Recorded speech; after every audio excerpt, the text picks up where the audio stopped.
آپ کی بختاوری اللہم صلی علی سیدنا و مولانا محمد وعلی آلہ و صحبہ و بارک وسلم۔ السلام علیکم ناظرین، آج کے پروگرام سیدنا امیر المومنین حضرت عمر فاروق کے ذکر پر ہے اور میں ہوں آپ کی ہوسٹ عائشہ مبشر۔ فرمان باری تعالیٰ ہے، اعوذ باللہ من الشیطان الرجیم، بسم اللہ الرحمن الرحیم، وَقُلْ جَاءَ الْحَقُّ وَزَهَقَ الْبَاطِلُ إِنَّ الْبَاطِلَ كَانَ زَهُوقًا۔ صدق اللہ مولانا العظیم۔ بے شک کہ اسلام دین حق ہے اور سید الانبیاء محمد مصطفیٰ صلی اللہ علیہ وآلہ وسلم نبی برحق ہیں، مگر یہ بھی جان لیجئے کہ اسلام کا شجر کسی ایک دن میں تناور نہیں ہوا۔ ابتدائی دور اسلام ہے، مسلمان مٹھی بھر ہیں، چھپ چھپ کے اسلام کی دعوت قبول کرتے ہیں، چھپ چھپ کے عبادت کرتے ہیں۔ تبھی سرور انبیاء محمد مصطفیٰ صلی اللہ علیہ وآلہ وسلم رب تعالیٰ کے حضور دست دعا دراز کرتے ہیں، ملتمس ہوتے ہیں کہ اے میرے پروردگار، دونوں عمر میں سے ایک عمر اسلام میں داخل فرما دے اور اس سے دین اسلام کو طاقت عطا فرما۔ اور پھر چشم فلک کیا نظارہ دیکھتی ہے کہ سیدنا عمر فاروق رضی اللہ تعالیٰ عنہ کو نعمت اسلام حاصل ہوتی ہے، اور جیسے ہی یہ نعمت حاصل ہوتی ہے اسلام کو طاقت مل جاتی ہے، اور صحابہ کرام آپ کے قبول اسلام کو فتح اسلام تصور کرتے ہیں، گویا کہ ابھی کوئی غزوہ نہیں ہے، کوئی جنگ نہیں ہے، اور اسلام صرف عمر کے ایمان لانے سے فتح پا گیا ہے، اور یہ فتح اتنی طویل ہوتی ہے اور آپ کو وہ درجات عطا ہوتے ہیں، اور سب سے پہلے عشرہ مبشرہ میں آپ کی شمولیت ہوتی ہے۔ حدیث مبارکہ ہے، حضرت محمد مصطفیٰ صلی اللہ علیہ وآلہ وسلم صحابہ کرام کے ساتھ بیٹھے ہیں اور فرماتے ہیں کہ ابھی تم میں ایک جنتی آئے گا۔ صحابہ کرام ابھی بات نبی کریم کی ختم ہی ہوتی ہے، نظر اٹھا کے دیکھتے ہیں تو سیدنا ابو بکر صدیق رضی اللہ تعالیٰ عنہ آتے ہیں۔ آپ پھر فرماتے ہیں کہ ابھی ایک اور جنتی آئے گا، اور پھر صحابہ کرام دیکھتے ہیں تو حضرت عمر فاروق داخل ہوتے ہیں۔ یقیناً یہ خوشخبری آپ کو آپ کے قبول اسلام کے ساتھ ہی مل جاتی ہے کہ آپ جنتی ہیں۔ دور اسلام میں آپ کی کاوشیں اپنی جگہ، مگر عشق رسول تو دیکھیے کہ خلیفہ مسلمان ہیں، مگر جب بھی منبر خلافت پہ تشریف لاتے ہیں تو پہلا رتبہ چھوڑتے ہیں محمد مصطفیٰ صلی اللہ علیہ وآلہ وسلم کے ادب پر، دوسری سیڑھی چھوڑتے ہیں سیدنا ابو بکر صدیق رضی اللہ تعالیٰ عنہ کے ادب میں، اور تیسری سیڑھی پہ کھڑے ہو کے پھر خطبہ ارشاد فرماتے ہیں۔ اور روحانی جو طاقت ہے اس کا یہ عالم ہے کہ خطبہ جمعہ مکہ مکرمہ میں ارشاد ہو رہا ہے، اور نظر ہے ہزاروں میل دور ساریہ پر، اور فرماتے ہیں ساریہ پہاڑ کی اوٹ لو۔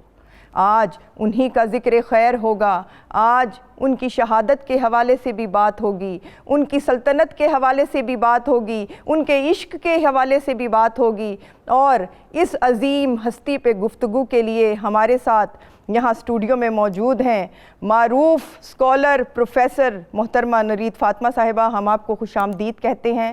ان کے ساتھ موجود ہیں پاکستان کی معروف دینی اسکالر نادیہ خان قادری صاحبہ، ہم آپ کو بھی خوش آمدید کہتے ہیں۔ پروگرام کے اختتام پر منقبت پیش فرمائیں گی پاکستان کی معروف نعت خواں نورینہ امتیاز صاحبہ۔ نورینہ، آج کے پروگرام میں ہم آپ کو بھی خوش آمدید کہتے ہیں۔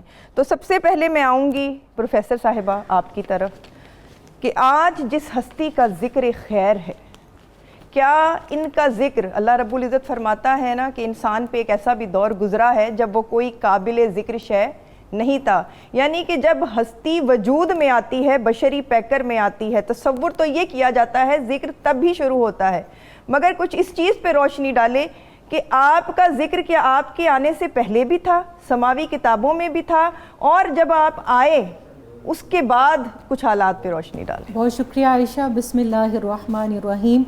اللہم صلی علی سیدنا و مولانا محمد وعلی آلہ و اصحابہ و بارک وسلم. میرے پاس اپنے تو الفاظ نہیں ہیں. اعلیٰ حضرت عظیم البرکت امام احمد رضا بریلوی رحمۃ اللہ علیہ کے سلام کے اشعار سے چونکہ ہم سلام پیش کرنے بیٹھے ہیں سیدنا عمر فاروق رضی اللہ تعالیٰ عنہ کی بارگاہ میں، تو ان کے سلام کے چند اشعار سے میں اپنی گفتگو کا آغاز کروں گی. فرماتے ہیں کہ ترجمان نبی ہم زبان نبی. واہ. ترجمان نبی ہم زبان نبی، جان شان عدالت پہ لاکھوں سلام. اور فارق حق و باطل امام الہدا، تیغ مسلول شدت پہ لاکھوں سلام. اور وہ عمر وہ حبیب شہ بحر و بر، جن کی حکومت اور جن کا حکم بحر و بر پر چلتا تھا. وہ عمر وہ حبیب شہ بحر و بر، وہ عمر خاصائے ہاشمی تاجور. وہ عمر کھل گئے جس پہ رحمت کے در، وہ عمر جس کے آدھا پہ شیدا سقر. اس خدا دوست حضرت پہ لاکھوں سلام. رسول کریم صلی اللہ علیہ وآلہ وسلم کے یہ لاڈلے صحابی، میں لاڈلے اس لیے لفظ استعمال کر رہی ہوں کہ یہ مراد رسول صلی اللہ علیہ وآلہ وسلم ہے. آپ نے روایت بیان کی انٹرو میں. میں اس سے ایک اگلی بات کروں گی کہ سیدنا انس بن مالک رضی اللہ تعالیٰ عنہ، سیدنا عبداللہ بن مسعود رضی اللہ تعالیٰ عنہ اور سیدنا ابن عباس رضی اللہ تعالیٰ عنہما تینوں راوی ہیں اس روایت کے کہ رسول کریم صلی اللہ علیہ وآلہ وسلم نے عمر بن حشام کے لیے نہیں بلکہ صرف عمر فاروق رضی اللہ تعالیٰ عنہ کے لیے دعا مانگی تھی کہ باری تعالیٰ عمر کو دین اسلام میں داخل فرما کے اسلام کو مضبوط فرما. اور پھر جس دن سیدنا عمر فاروق رضی اللہ تعالیٰ عنہ نے قبول اسلام فرمایا، اس دن 39 مرد مسلمان تھے اور 23 خواتین. عدد پورا ہونے جا رہا تھا 40ویں مرد کا اور 63ویں مسلمان کا. سبحان اللہ. اب آپ دیکھیے 40 کا عدد اور 63 کا عدد وہ اپنی جگہ، مگر خدا کی رضا چاہتے ہیں دو عالم، خدا چاہتا ہے رضائے محمد صلی اللہ علیہ وآلہ وسلم. تو جو دعائے حبیب کبریا صلی اللہ علیہ وآلہ وسلم تھی وہ کیسے رد ہوتی؟ تو سیدنا عمر فاروق رضی اللہ تعالیٰ عنہ جب قبول اسلام فرماتے ہیں تو نعرہ تکبیر بلند ہوتا ہے، نعرہ رسالت بلند ہوتا ہے، اسلام کو مضبوط کیا جاتا ہے، ملائکہ مبارک لے کے اترتے ہیں اور پھر رب کریم کی طرف سے رب کریم کی طرف سے مبارکباد آتی ہے، مخلوقات جنات کی طرف سے مبارکباد آتی ہے. میں صرف اتنی بات کہوں گی کہ رسول کریم صلی اللہ علیہ وآلہ وسلم نے مہر لگا دی. آپ نے فرمایا ہر قوم کے اندر ایک محدث ہوتا ہے اور میری قوم کا محدث عمر فاروق رضی اللہ تعالیٰ عنہ ہے اور یہ فاروق ہے. اور اس دن آپ کو فاروق کا لقب ملا جس دن آپ نے کلمہ اسلام پڑھا اور آپ نے فرمایا کہ میری امت میں میرے بعد اگر کوئی نبی ہوتا تو وہ عمر ہوتے، مگر لا نبی بعدی، میرے بعد کوئی نبی نہیں ہے. اور عمر وہ شخص ہے کہ یہ جس راستے سے آتا ہے شیطان اپنا راستہ بدل لیتا ہے. بہت خوبصورت. پروفیسر نوریز صاحبہ نادیہ، میں جاننا چاہوں گی آپ سے کہ وہ جو اسلام کی فتح ٹھہرا کسی بھی جنگ کسی بھی غزوہ سے پہلے حضرت سیدنا عمر فاروق رضی اللہ عنہ کا قبول اسلام، وہ بھی ایک بہت خوبصورت واقعہ ہے. اس کے اوپر ذرا پلیز آپ کچھ ہمیں. بسم اللہ الرحمن الرحیم. اللہم صلی علی سیدنا و مولانا محمد وعلی آلہ وصحبہ وبارک وسلم. ایمان کی جو کسوٹی ہے اس کو پرکھ نہ ہو تو حضرت عمر فاروق کا ذکر کر لیں، حضرت عمر فاروق کا نام لے لیں. آپ نے ابھی اسلام قبول نہیں کیا تھا تو ایک خاتون نامی زنیرہ نامی خاتون تھی، انہوں نے اسلام قبول کیا. تو چونکہ اس وقت مظالم ہوتے تھے اور دین اسلام اتنا طاقت میں نہیں تھا، زور میں نہیں تھا، تو ظلم و ستم عام تھا. اس عورت پر ظلم و ستم کیا جا رہا تھا لا الہ الا اللہ محمد رسول اللہ صلی اللہ علیہ وسلم کہنے پر. اس پر جبر کیا جا رہا تھا، اسے مارا جا رہا تھا، زد و کوب کیا جا رہا تھا اور وہ اسلام پر قائم تھی، قائم رہی. تو وہ یہ کہتی تھی کہ عمر تو نے ابھی دیکھا نہیں. اب کیا نہیں دیکھا عمر نے کہ عمر تو نے دیکھا نہیں. تو وہ یہ کہتی کہتی ہیں پھر آنکھوں کی بینائی چلے گی، تو کہا کہ اب بینائی اسی سے مانگ کہ جس کو کہہ رہی ہے کہ تو نے دیکھا نہیں۔ آپ نے اللہ کے آگے حضور پیش ہوئی، دعا کی کہ مولا اب تیری عزت کا اور تجھ سے ہی سوال ہے اور تیرے محبوب کی عزت کا سوال ہے۔ بینائی واپس آ گئی اور شام وہ چلے گئے، اٹھ کے پانی پینے کے ساتھ ہی وہ چلے گئے اور اس عورت کو بھی چھوڑ دیا۔ کچھ عرصے بعد جب حضرت عمر فاروق رضی اللہ تعالیٰ عنہ جو ہے اسلام قبول کر لیا نا انہوں نے، تو اس وقت وہ آواز آ رہی بلند آواز سے، اشہد ان لا الہ الا اللہ واشہد ان محمد عبدہ ورسولہ۔ آپ بلند آواز سے یہ کہہ رہے تھے، یہ کہتے کہتے اس عورت کی آواز آپ کے کان میں پڑی، وہ رک گئی، رکی اور کہنے لگے عمر تو نے اسلام قبول کر لیا ہے؟ وہ کہتے ہیں کہ تب میں نے دیکھا نہیں تھا، اب میں نے دیکھ لیا ہے۔ اس عورت نے پوچھا کہ کیا تو نے وہی دیکھا ہے جو میں نے دیکھا ہے؟ اس نے کہا ہاں میں نے رب کا محبوب والضحیٰ کے مکڑے والے کو دیکھ لیا ہے اور ان کو دیکھ کے میں نے اسلام قبول کر لیا ہے۔ ایک یہاں پہ پوائنٹ میں بتانا چاہتی ہوں، آپ نے پھر جب اسلام قبول کیا تو آپ کے دل میں ایک بات تھی کہ اسلام کا سب سے بڑا دشمن کون ہے؟ آپ نے سوچا کہ کس کو جا کے مبارکباد دوں، تو آپ نے ابو جہل کو جا کر آپ نے سوچا وہی حضور علیہ الصلوۃ والسلام کا دشمن ہے۔ آپ وہاں سے ہوتے ہوئے دلیری کی ایک مثال، بالکل، اور ابو جہل کے گھر گئے اور جا کر اسے کہا کہ میں دین اسلام لے آیا ہوں، میں نے اسلام قبول کر لیا ہے۔ آپ کے اسلام قبول کرنے سے ہی طاقت آئی اسلام کو، یعنی سمجھ لیں کہ دین اسلام کو خون کی کمزوری تھی، جسے ہم کہتے ہیں نا جسم میں ایک جسم ہے اور اسلام ایک جسم تھا اور کمزوری تھی۔ عمر فاروق رضی اللہ تعالیٰ عنہ جب اسلام لے کر آئے تو وہ جو کمزوری ہے وہ خون بلڈ ان کو لگ گیا اسلام کو، اور اسلام جو ہے وہ اس نے پلنا شروع کر دیا۔ بہت خوبصورت نادیہ، بے شک صحابہ کرام اللہ رب العزت کی برگزیدہ ہستیاں ہیں، اور سیدنا عمر فاروق رضی اللہ تعالیٰ عنہ کے ذکر ابھی جاری ہے۔ ملتے ہیں ایک مختصر سے بریک۔ ہم آپ کی بختاوری۔ ویلکم بیک ناظرین، اور ذکر ہے سیدنا عمر فاروق رضی اللہ تعالیٰ عنہ کا۔ میں آتی ہوں پھر پروفیسر صاحبہ آپ کی طرف۔ قبول اسلام ہو گیا، شخصیت کے جو ایک اوصاف و محاسن تھے، جب ان کو اسلام کی ضرب لگی تو وہ جو سونا اندر کہیں جو ابھی پختہ نہیں تھا وہ پختہ ہو کے کندن بن گیا۔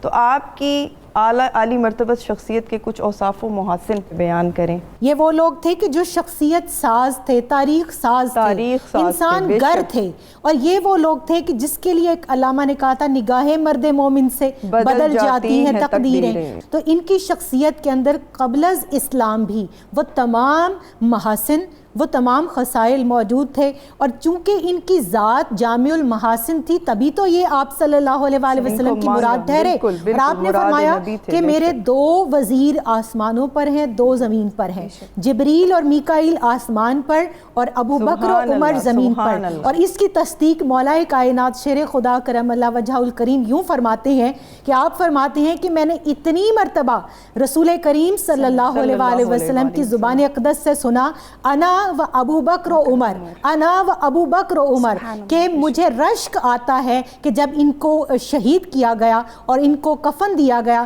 تو مولا کائنات شیر خدا کرم اللہ وجہہ الکریم نے کفن ہٹا کر چہرہ سیدنا فاروق اعظم رضی اللہ تعالیٰ عنہ کو دیکھا اور آپ کی آنکھوں سے آنسو ٹپک رہے تھے، اور آپ نے فرمایا کہ میں اس روئے زمین پر رسول کریم صلی اللہ علیہ وآلہ وسلم کے بعد اس شخص پر فخر کرتا ہوں کہ اس کے جیسے اعمال لے کر میں اللہ کی بارگاہ میں پیش ہوتا۔ تو ہم اتنے مختصر سے وقت کے اندر ان کی شخصیت کے اوصاف کو بیان نہیں کر سکتے۔ ہاں البتہ ان کو دیکھ کر یوں لگتا ہے کہ وہ جو علامہ نے کہا تھا نا، ہاتھ ہے اللہ کا، بندہ مومن کا ہاتھ، غالب و کار آفری، کار کشا کار ساز، وہ ان کے اوپر صادق آتا ہے۔ کہ آپ دیکھیے کہ جب انہوں نے اب قبول اسلام کی بات ہو رہی تھی، یہاں ایک پوائنٹ، چونکہ ہم خواتین ہم بہنیں بیٹھی ہیں آپس میں، تو بہن کا کردار اسلام کے اندر جس عورت کی وجہ سے مجھے ہمیشہ فخریہ طور پر سمجھ آتا ہے وہ سیدنا عمر فاروق رضی اللہ تعالیٰ عنہ کی بہن فاطمہ بنت خطاب رضی اللہ تعالیٰ عنہ ہے،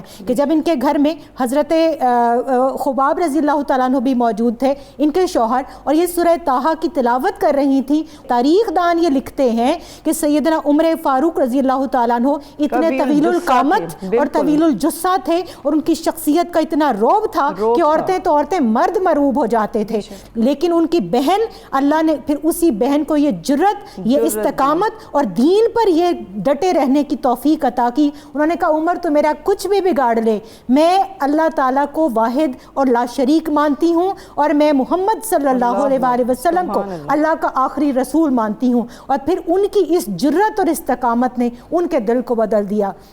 پھر اس کے بعد آپ دیکھیے کہ جب اسلام کو مضبوط کیا گیا تو پھر آپ صلی اللہ علیہ وسلم نے اپنا وہ خواب بیان فرمایا کہ میں نے خواب میں دیکھا کہ عمر تم نے اتنا لمبا کرتا پہنا ہوا ہے کہ تمہارا کرتا زمین پر گھسٹ رہا ہے۔ فرمایا یا رسول اللہ صلی اللہ علیہ وسلم اس کی تعبیر ارشاد فرمائیے۔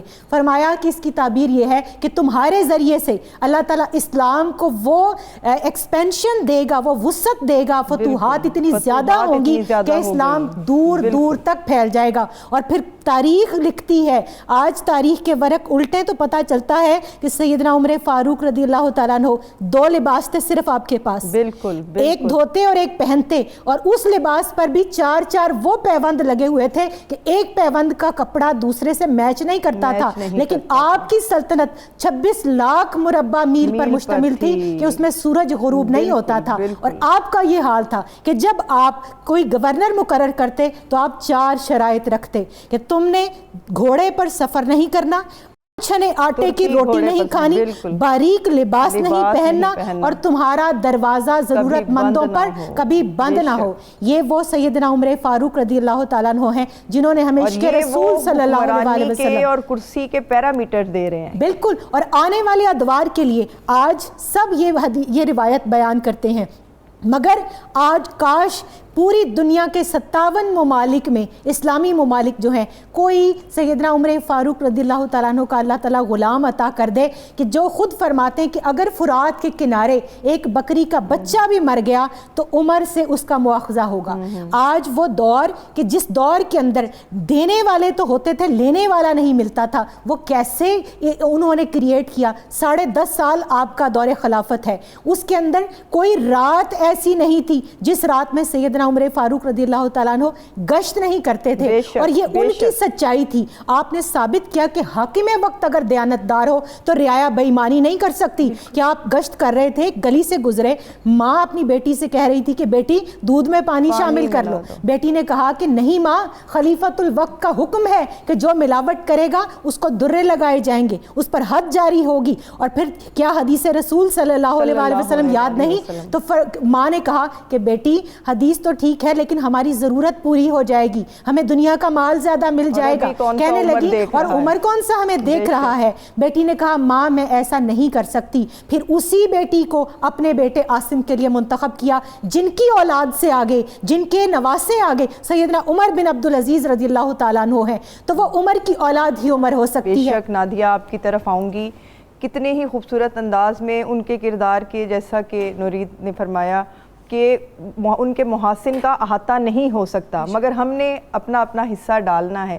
آپ کی بطور حکمران جو آپ کا نظم و ضبط تھا، اور ساتھ ہی ساتھ بطور حکمران جو آپ کی سادگی تھی اور جو آپ کا عدل و انصاف تھا، اس کے اوپر اگر آپ کچھ گفتگو فرمائیں۔ جی بالکل عائشہ، آپ ایسے حکمران تھے کہ آج اگر جیسے فالو کریں، اگر ہم آج جس نہج پہ اور جن حالات میں آج ہماری ریاست سٹیٹ ہے، اگر حضرت عمر فاروق رضی اللہ تعالیٰ عنہ کو فالو کر لیں تو بہت سے مسائل کا حل ہو سکتا ہے۔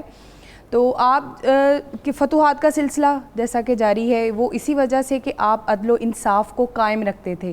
آپ اگر کوئی حکمران ہے اس کے حوالے سے بھی اور غلام کے حوالے سے بھی کبھی آپ نے دو رائے نہیں رکھی کہ ایک کو آگے رکھ لینا اور ایک کو پیچھے، بلکہ دونوں کے لیے آپ کی برابر جو ایک سٹیٹمنٹ ہوتی تھی وہی، اور اسی پہ قائم رہتے تھے۔ پولیس رات پہ عدل جو ہے وہ چلتا ہوا حضرت عمر فاروق کے قدموں کے ساتھ جنت میں جائے گا۔ حضرت عمر فاروق رضی اللہ تعالیٰ عنہ کا ایک واقعہ ہے جو میں آپ کی سماعتوں کی نظر کرنا چاہ رہی ہوں کہ آپ ایسے حکمران تھے کہ مصر کے ایک شخص کو آپ نے حکمرانی دی اور 4 وہی نصیحتیں اسے بھی فرمائیں۔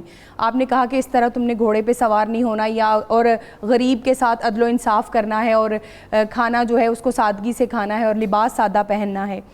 آپ تشریف فرما تھے کہ ایک شخص آیا اور اس نے کہا کہ میں مصر سے آیا ہوں. تو آپ نے کہا کہ کوئی مسئلہ ہے, کوئی بات ہے تو مجھے سناؤ. اس نے بات سنائی حضرت عمر فاروق کو. اس نے کہا مصر میں جو حکمران کو آپ نے لگایا ہے, کیا کبھی آپ نے اس کا محاسبہ کیا, کبھی اس سے پوچھا؟ انہوں نے کہا کہ وہ کیا کرتا ہے, بالکل کیا کرتا ہے وہاں پہ, کیوں کرتا ہے, کیا کرتا ہے, ناانصافی کرتا ہے. تو جب پتہ چلا, تو جب وہ گیا نا یہاں سے, آپ نے فوراً اسی وقت اپنے جو 2 بندے ہیں وہاں پہ بھیجے اور ان کو بھیج کے کہا کہ اس کو پتہ کریں کہ وہ وہاں پہ کیا کرتا ہے. اگر تو یہ بات سچ کہہ رہا ہے, یہ شخص, یہ آدمی درست کہہ رہا ہے, تو پھر ٹھیک ہے, اس حکمران کو جس کو میں نے لگایا ہے فوراً اس کو لے آئیے گا. اگر نہیں تو پھر اس کو میرے پاس لے آئیے گا. وہ وہاں پہ گئے تو انہوں نے دستک دی. باہر جو گارڈ کھڑے ہوتے ہیں وہ وہاں پہ کھڑا تھا. اس نے کھڑا ہو کے دستک, انہوں نے کہا کہ اس وقت جو ہیں وہ وہاں کے, ظاہر ہے وہ بھی ایک حصے کا حکمران تھا, وہ حکمران کہا کہ وہ سو رہا ہے اس وقت, آرام کر رہا ہے, وہ نہیں اٹھے گا. انہوں نے کہا اگر آپ نے اسے نہ اٹھایا تو ایسا کریں گے, ہم آگ لگا دیں گے. اور وہ شعلہ لے, ہم اس کے دروازے کو آگ لگا دیں گے, گھر کو آگ لگا دیں گے. دروازہ کھلا, کھلنے کے بعد اس نے کہا کہ کیا, کہاں سے آئے ہیں آپ لوگ؟ انہوں نے کہا کہ ہمیں حضرت عمر فاروق رضی اللہ تعالیٰ عنہ نے بھیجا ہے. تو اس نے کہا کہ میں نے کیا کیا؟ انہوں نے کہا بس انہوں نے کہا ہے کہ آپ کو لے آئیں. جب دیکھا تو اس کی حالت جو ہے, جب آپ نے اس کو وہاں پہ منصب پہ اس پہ فائز کیا, حکمران بنا کر بھیجا مصر کا, تو اس وقت وہ دبلا پتلا اور کمزور تھا, لیکن اور رنگ بھی جو ہے وہ سانولا تھا. لیکن جب وہ وہاں پہ گیا اور اس نے ناانصافی کی, جب اس کو واپس لے کے آیا تو حضرت عمر فاروق نے بھی پہچاننے سے انکار کر دیا اور کہا کہ یہ کون ہے, کس کو لے آئے ہو؟ آپ نے کہا کہ یہ وہی شخص ہے. آپ نے فوراً اس سے جو حکمرانی ہے اور وہ جو عہدہ تھا وہ واپس لیا اور لے کر اسے ایک کھدر کا لباس, اون کا لباس گرمیوں میں, وہ پہنا دیا اور 300 بکریاں دے کے کہا اس کو چراؤ, اور کہا کہ یہ میں نہیں کر سکتا. انہوں نے کہا تم کرو گے کیونکہ تم نے ناانصافی کی ہے وہاں کے رعایا کی, اور میں اس کا جو ہے آگے اللہ کی بارگاہ میں پیش ہونے والا ہوں. بے شک آپ کا عدل و انصاف جو تھا وہ بے مثل تھا, بے شک آپ کا عدل و انصاف بے مثل تھا. جی پروفیسر صاحبہ آپ کی طرف آؤں گی. ذکر وہی ہے اس عظیم ہستی کا. میں یہ جاننا چاہوں گی کہ آپ کی سلطنت بہت وسیع تھی, اور اتنی وسیع سلطنت کا انتظام و انصرام ایک ایڈمنسٹریشن جو ہے اور ایک ایڈمنسٹریٹو سکل مانگتا ہے. تو آپ نے وہ کیا اطوار اختیار کیے, وہ کون سے اصول اختیار کیے جس کے لیے آپ نے خود فرمایا کہ وہ لاز آج بھی پڑھائے جاتے ہیں؟ دیکھیں یہ بہت ہی اہم پوائنٹ ہے, اور میں سمجھتی ہوں کہ آج پوری دنیا کو اس چیز کو, اور بالخصوص مسلم حکمرانوں کو, اور حکومت کا ہر سطح کا ایک لیول, ہر ایک لیول کے اپنے تقاضے ہیں. اگر کوئی حکمران وقت ہے وہ بھی, اور اگر کسی ادارے کا ایڈمنسٹریٹر ہے تو اس کے لیے بھی, کہ جیسے ہم بات کر رہے تھے انصاف اور عدل کی, یہ وہ پیمانہ ہے. اور اس میں جو سب سے بڑی بات ہے وہ یہ ہے کہ حکمران وقت کو بھی استثناء حاصل نہیں تھا. آپ ہیڈ آف اسٹیٹ ہیں, لیکن آپ کرتا پہن کے کھڑے ہوتے ہیں, آپ کے عوام میں سے ایک شخص کھڑا ہو جاتا ہے جو کہتا ہے عمر ہم تمہاری بات نہیں سنیں گے جب تک کہ آپ ہمیں اس کرتے کے بارے میں نہیں بتائیں گے, کیونکہ مال غنیمت سے جو چادریں آئی تھیں, ایک چادر میں آپ جیسے طویل القامت شخص کا کرتا تو نہیں بنتا, یہ آپ نے کرتا انہی چادروں کا سلوایا ہے. اور پھر ہیڈ آف اسٹیٹ یہ نہیں کہتے کہ who are you to ask the question, وہ کہتے ہیں رکیں, پہلے میں آپ کے سوال کا جواب دیتا ہوں. اور پھر اپنے بیٹے کو کہتے ہیں کہ ان کو ان کے سوال کا جواب دیں. وہ فرماتے ہیں سیدنا عبداللہ بن عمر رضی اللہ تعالیٰ عنہما کہ آپ نے درست فرمایا ہے, شخص ایک چادر میں یہ کرتا نہیں بنتا, میں نے اپنے حصے کی چادر اپنے والد کو ہبہ کی اور یہ 2 چادروں کے اندر بنا. یہ وہ سیدنا عمر فاروق رضی اللہ تعالیٰ عنہ ہے, نظام حکومت چلا رہے ہیں, ایک خاتون کو بازار کا جو ایڈمنسٹریٹر مقرر کرتے ہیں اور اس کے اندر پورا ایک اکاؤنٹیبلٹی کا نظام مقرر کرتے ہیں. یہ وہ سیدنا عمر فاروق رضی اللہ تعالیٰ عنہ کہ جو درہ لے کے نکلتی تھی, درہ ہاتھ میں لے کے نکلتے ہیں, اور جو وہیں پر غلے کے اندر ہاتھ ڈال کے دیکھتے ہیں کہ نیچے سے کہیں گیلا تو نہیں. اور پھر وہ اکاؤنٹیبلٹی آپ پوسٹ پون نہیں کرتے, آپ کے پاس ایک شخص آتا ہے اور وہ کہتا ہے کہ یہ یہودی ہے, اس کا میرے ساتھ معاملہ ہوا ہے, اور ہم رسول پاک صلی اللہ علیہ وسلم کی بارگاہ میں گئے تھے, انہوں نے یہ فیصلہ کیا. اس کے بعد صدیق اکبر رضی اللہ تعالیٰ عنہ کی بارگاہ میں گئے, انہوں نے اسی فیصلے کو برقرار رکھا, مگر نعوذ باللہ میں اس فیصلے سے مطمئن نہیں ہوں. آپ نے فرمایا ٹھہر, تیرا فیصلہ میں کرتا ہوں. آپ اندر تشریف لے کر گئے, اپنی تلوار لائے اور لا کر اس کلمہ گو کا سر قلم کر کے رہتی دنیا تک لوگوں کو بتا دیا کہ عمر کی تلوار وہ حق فارق ہے, وہ فاروقیت کا معیار دیتی ہے کہ لا یؤمن احدکم حتی اکون احب الیہ من والدہ و ولدہ والناس اجمعین. یہ جو حدیث آپ صلی اللہ علیہ وسلم سیدنا عمر فاروق رضی اللہ تعالیٰ عنہ سے پوچھا کہ عمر تم مجھے کتنا محبوب رکھتے ہو, فرمایا یا رسول اللہ صلی اللہ علیہ وسلم ہر چیز سے زیادہ مگر اپنی جان سے کم. آپ نے فرمایا تمہارا ایمان مکمل نہیں ہوا. فرمایا یا رسول اللہ صلی اللہ علیہ وسلم فدا کا ابی و امی, میرے ماں باپ آپ پر قربان, عمر آپ کو اپنی جان سے بھی عزیز رکھتا ہے. فرمایا اب تمہارا ایمان مکمل ہوا ہے. تو آپ نے نہ صرف یہ کہ زمانے کو پریکٹیکلی دکھایا بلکہ اس غیرت ایمانی کا, اس جذبہ حمیت کا اور اس غیرت کا مظاہرہ کر کے رہتی دنیا تک اس شاکان مصطفیٰ صلی اللہ علیہ وسلم کے لیے ایک معیار سیٹ کر دیا کہ یہ عدل ہے, یہ انصاف ہے. اور جب اس قتل کی بات, اس جو ناحق جو اس کا خون بہا, اس کی بات جب آپ صلی اللہ علیہ وسلم تک پہنچی, لوگوں نے کہا جی نعوذ باللہ ناحق خون. آپ نے فرمایا نہیں, عمر نے جو کام کیا ہے ٹھیک کیا ہے. اور پھر آپ دیکھیے حضرت علی کرم اللہ وجہہ الکریم کو فرماتے ہیں کہ اگر علی نہ ہوتے تو عمر ہلاک ہو جاتا. ایک مجلس ہے, آپ سفر کے لیے نکل رہے ہیں, دو شخص آئے, ان کا جھگڑا تھا. آپ نے مولائے کائنات شیر خدا کرم اللہ وجہہ الکریم سے فرمایا کہ مولائے کائنات میں کہیں جا رہا ہوں, آپ ان کا فیصلہ فرما دیں. اب جو منافق اور مومن کا فرق ہے یہ سیدنا عمر فاروق رضی اللہ تعالیٰ عنہ سے پوچھئے. اس شخص نے کنفرنٹ کیا, اس نے کہا, کوئی تعجب کا اظہار کیا کہ یہ ہمارا فیصلہ کریں گے. آپ نے تلوار سونت لی اور آپ نے فرمایا یہ تو نے بات کیسے کی ہے, تو جانتا نہیں یہ کون ہے؟ من کنت مولاہ فہذا علی مولاہ. غدیر خم کے مقام پر جب میرے آقا علیہ السلام نے ارشاد فرمایا تھا تو ابو بکر صدیق رضی اللہ تعالیٰ عنہ کے بعد میں نے کھڑے ہو کر ان کا ہاتھ پکڑا تھا اور کہا تھا کہ یہ میرے بھی مولا ہیں اور ہر مومن کے بھی مولا ہیں. تو یہ جو بارگاہ فاروقیت سے ہمیں جو محبت کا درس ملتا ہے, اور آج شہادت کے روز جب ابو لولو فیروز کا ہم تذکرہ کرتے ہیں, اس لعین بدبخت مجوسی کا جو ایران چھوڑ کر کوفہ میں آ کر آباد ہوا تھا اور اس نے مدینہ منورہ کے اندر آ کر مسجد کی بے حرمتی کی تھی, آج دور فاروقی کو یاد کرنے کا وقت ہے, زندہ کرنے کا وقت ہے. اس شخص نے جب آپ کو نعوذ باللہ شہید کرنے کے لیے آپ کے اوپر حملہ کیا تو وہ بھی وہ وقت تھا کہ آپ حالت نماز میں تھے اور آپ نے اس کے بعد بھی زخمی ہونے کے بعد بھی وضو کیا اور آپ نے پوچھا کہ کیا نماز پڑھا دی گئی.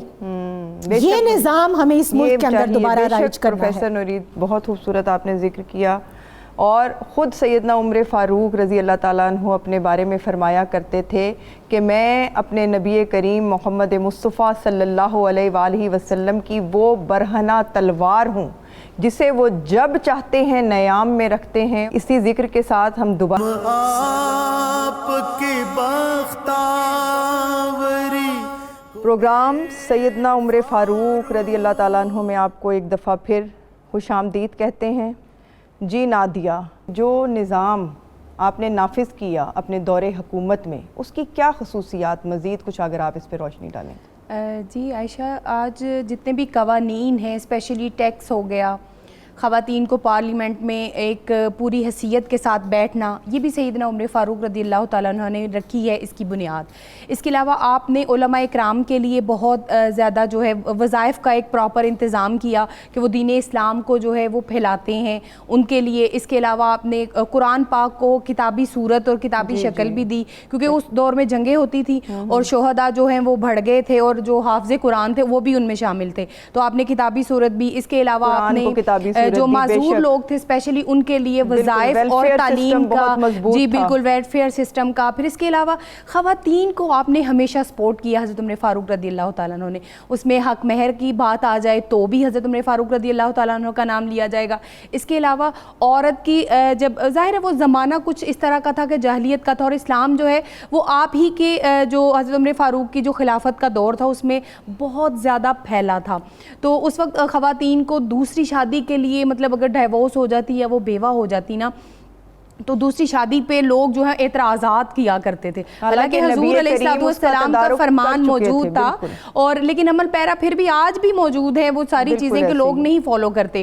تو آپ نے ایک عورت کو رات کے جب آپ جو کہ گلیوں میں جایا کرتے تھے، آپ کی طبیعت میں تھا کہ گلیوں میں جایا کرتے تھے، کوئی ضرورت مند اس کے گھر کو دیکھتے تھے، کوئی بھوکا پیاسا ننگا نہ کوئی بیٹھا ہو اس طرح، کوئی کسی کے پاس لباس نہ ہو، کسی کے پاس کھانے کے لیے کچھ نہ ہو. تو آپ کی یہ ایک عادت تھی شام کو ایک رات آپ گئے تو ایک عورت جو ہے وہ بیوہ تھی اور وہ رو رہی تھی کہ کاش میرا شوہر ہوتا تو میں اس کے ساتھ اچھا وقت گزارتی، یا ہو گریہ زاری کر رہی تھی، آپ نے کھانا بھی دیتا اور وہ پریشان تھی. آپ نے واپس آ کر آپ نے جب سوچا اور پھر ایک قانون قائم کیا کہ 3 ماہ کی جب وہ ہو جاتی ہے 4 ماہ بیوہ کے لیے، 4 ماہ 10 دن اور 3 ماہ عدت کے بعد بالکل عورت کا جو ہے وہ اگلا نکاح کر سکتی ہیں. آپ نے ہمیشہ عورت کو سپورٹ کیا. آج پارلیمنٹ میں اگر خواتین نظر آتی ہیں تو وہ بہت بہترین قائم کیا اور پھر ہجری کیلنڈر کا آپ نے بالکل آپ نے وہ قائم کیا اور اسی سے تو آج ہم آگے بڑھتے ہیں اور جو اپنی تاریخیں ہیں ان کو دیکھتے ہیں. یہ سارے جتنے بھی اسٹیٹ میں میں سمجھتی ہوں ایک فلاحی ادارے اور پھر آپ نے مساجد میں چراغ آپ نے سب سے پہلے جلایا تھا. اور حضرت مولا علی علیہ السلام جب مسجد میں گئے تو چراغ جلا ہوا دیکھا تو آپ نے کہا کہ یہ چراغ کس نے جلایا ہے؟ تو آپ نے لوگوں نے آپ کو آپ کے اس پوچھنے پہ کہا کہ مولا یہ حضرت عمر فاروق رضی اللہ تعالیٰ عنہ نے جلایا ہے. تو آپ نے کہا کہ خیر ہو، برکت ہو اور سلام ہو اے عمر فاروق کہ تو نے اللہ کے گھر کو روشن کیا ہے. تراویح کا باقاعدہ بالکل تراویح کا لوگ الگ الگ پڑھتے تھے اور ایک انتظام نہیں تھا، منتظم نہیں تھے، بکھرے بکھرے. آپ نے پراپر اس کو جو ہے جماعت کی صورت میں کھڑا کیا اور جو ہے وہ اس کو پورے قرآن کی تلاوت جو ہے وہ آپ کروایا کرتے تھے اور وہ پھر ایک روٹین بن گئی. اور آج مساجد میں جو ہم اکٹھے تراویح جو ہے وہ پڑھتے ہیں وہ بالکل حضرت عمر فاروق کی بنیاد ہے اور انہی کا. یعنی آپ دیکھیں حضرت عمر فاروق رضی اللہ تعالیٰ عنہ قرآن مجید فرقان حمید میں یہاں تک کہ پاک بی بی جو آقا علیہ الصلوۃ والسلام کی امہات المومنین ہے، اہل بیت ہے، ان پر پردہ کی جو آیا مبارکہ نازل ہوئی تھی نا وہ بھی حضرت عمر فاروق رضی اللہ تعالیٰ عنہ کے کہنے پہ یعنی مواقفت فرمائی اللہ رب العزت نے نا. تو اس میں پھر اس کے علاوہ شراب نوشی پہ پابندی، وہ آیا مبارکہ جب آئی نا لا تقربوا الصلاۃ وانتم سکارا، وہ بھی سیدنا عمر فاروق رضی اللہ تعالیٰ عنہ کے کہنے پہ جوا جو پابندی لگی وہ بھی. یعنی آپ کوئی بھی ایسا کام خلیفہ بننے سے پہلے ہی اصول مقام ابراہیم پر یہاں پہ عائشہ میں بتانا چاہ رہی ہوں، مقام ابراہیم پر نماز پڑھنے کی رائے بھی حضرت عمر فاروق تھی. تبھی یہ آیا مبارکہ نازل ہوئی تھی کہ محبوب آپ مقام ابراہیم کو جو ہے وہ نماز کی جگہ جو ہے وہ بنا لیں. یعنی حضرت عمر فاروق رضی اللہ تعالیٰ عنہ جو روایات ملتی ہیں 40 سے 45 آیا مبارکہ ہیں جو آپ فرماتے تھے. یعنی اسی لیے تو آقا علیہ الصلوۃ والسلام نے فرمایا کہ اللہ بھی عمر کی زبان پر بولتا ہے. تو آپ نے وہ 45 سے 40 آیا مبارکہ ایسی تھی جو آپ کے کہنے پر جو آپ چاہتے تھے اللہ رب العزت نے جو ہے وہ اسی پہ آیا مبارکہ اتار دی. یعنی آپ کے دل میں چونکہ آپ بڑی پاکیزہ ہستی تھیں، آپ کے دل میں جس چیز کا شک و شبہ ہوتا ہے، اسی لیے نا محدث کہا آپ کو کہ آپ پر اللہ تبارک و تعالیٰ حق کا الہام، صاحب الہام کہتے ہیں محدث نا، اس کو کہتے ہیں کہ آپ پر حق چیز آپ کے دل میں اللہ تبارک و تعالیٰ جو ہے وہ وارد کر دیتا تھا. اسی لیے حضرت عمر فاروق رضی اللہ تعالیٰ عنہ جو بھی کام کرتے تھے وہ حق سمجھا جاتا تھا اور باطل کا فرق کرنے والے فاروق اعظم، جب فاروق کہہ دیا فرق کرنے والا تو وہ یہی تھا. تو آپ جو ہے آپ نے اسٹیٹ کو ایسی ایسی چیزیں دی ہیں کہ آج اگر سود کا نظام اس پر جو آیا مبارکہ آئیں، شراب پر جو آیا مبارکہ آئیں، پردہ پہ آئیں، اس کے علاوہ نماز کے حوالہ سے آئیں اور پھر قرآن پاک کی درس و تدریس کا آج ایک سیٹ اپ ہے، ہم قرآن پاک کو جو پڑھاتے ہیں وہ سارا جو ہے وہ حضرت عمر فاروق رضی اللہ تعالیٰ عنہ نے کیا تھا. کیا خوبصورت آپ نے ان کی جو اوصاف و محاسن ہیں ان کا تذکرہ کیا اور قرآن کی آیات کریمہ کا جو ان سے نسبت آپ نے قائم کی بہت خوبصورت ہے. پروفیسر صاحبہ، جہاں پہ اسلام غالب آیا حضرت عمر فاروق کے ذریعے، وہیں پہ اتنا جری، اتنا دلیر حکمران اس کے خلاف فتنوں نے سازشیں بھی شروع کی جو بالآخر آپ کی شہادت پہ منتج ہوئیں. اس کا کچھ آپ ذکر فرما دیجئے. اور ام المومنین حضرت عائشہ سے جو آپ نے اپنے اس عالم جانکنی میں ایک حسرت بیان کی، اس کی بھی روحانی کیفیت بیان فرما دیجئے. دیکھیے سیدنا عمر فاروق رضی اللہ تعالیٰ عنہ کی پوری حیات پاک کو جب ہم سٹڈی کرتے ہیں، ان کا چاہے ذاتی زندگی کے حوالے سے ہو چاہے اجتماعی زندگی کے حوالے سے ہو، ایک چیز جس کو بطور خاص ہم منفرد کہہ سکتے ہیں وہ ہے جذبہ عشق رسول صلی اللہ علیہ وسلم. آپ کی طبیعت کے اندر جس آپ نے جوش اور غیرت کی بات کی تھی شروع میں, وہ بھی صرف اور صرف ادب و تعظیم مصطفیٰ صلی اللہ علیہ وسلم, ادب و تعظیم اہل بیت کرام اور ادب و تعظیم اصحاب رسول صلی اللہ علیہ وسلم کے گرد گھومتا ہے.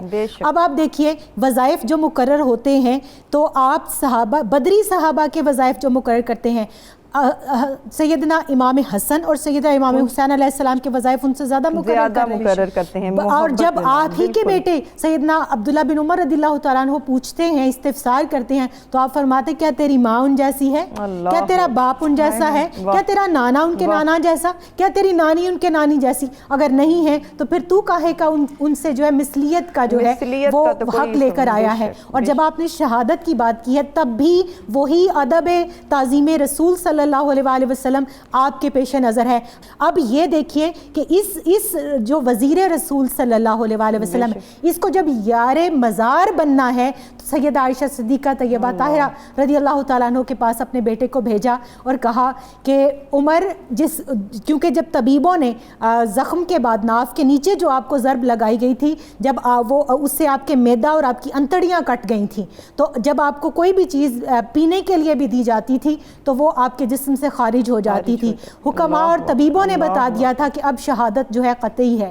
اسلام کا جو معراج کا دور تھا جب اس کا کلائمیکس آیا, جس کے بعد احادیث ہیں کہ عمر جب تک زندہ رہے گا تب تک فتنوں کا دروازہ بند رہے گا, اور ان کے دور حکومت کے بعد, اور آپ سیدنا عثمان غنی رضی اللہ تعالیٰ عنہ کی شہادت دیکھ لیجئے, سیدنا علی المرتضیٰ شیر خدا کرم اللہ وجہہ الکریم کی شہادت دیکھ لیجئے, پھر تو فتنوں کا دروازہ ہی کھل گیا. تو طبیبوں نے بتایا کہ اب شہادت قریب ہے. آپ نے اپنے بیٹے کو بھیجا اور کہا ام المومنین کے پاس جائیے اور کہیے عمر سلام بھیجتا ہے, اے ام المومنین. حالانکہ آپ یہ دیکھیے آپ کی بیٹی سیدہ حفصہ رضی اللہ تعالیٰ عنہ بھی ام المومنین ہے, مگر جانتے تھے کہ وہاں پر حجرائے سیدہ عائشہ صدیقہ طیبہ طاہرہ رضی اللہ تعالیٰ عنہ ہے, وہاں پر ان کے بابا جان بھی مدفون ہیں, تو پھر ان سے اجازت لینی ضروری ہے. آپ نے کبھی بھی قانون کو اپنے ہاتھ میں نہیں لیا, اور جو ہمیشہ میں ان کے بارے میں کہا کرتی ہوں کہ آپ نے عوام اور خواص قانون سب کے لیے, قانون کی بالادستی ہمیشہ رکھی. آپ نے اجازت طلب کی, انہوں نے اجازت دی, جب اجازت مل گئی تو اپنے بیٹے سے کہا کہ دیکھو یہ تو انہوں نے میری زندگی میں اجازت دی ہے, جب میں شہید ہو جاؤں اس کے بعد پھر جانا اور پھر ان سے اجازت طلب کرنا. ام المومنین نے بھی کیا خوبصورت جملے کہے, یہ ان کی, یہ میں سمجھتی ہوں ان کی شان سخا ہے. شان سخا, انہوں نے کہا یہ جگہ میں نے اپنے لیے رکھی تھی مگر وہ مجھ سے زیادہ اس کے حق. بالکل, یہ ایک ماں کا جذبہ ہے, اور جو ام المومنین ہے یہ انہی کو زیبا ہے کہ انہوں نے, حالانکہ آپ محبوب رب العالمین صلی اللہ علیہ وسلم ہے, تو محبوب کے پاس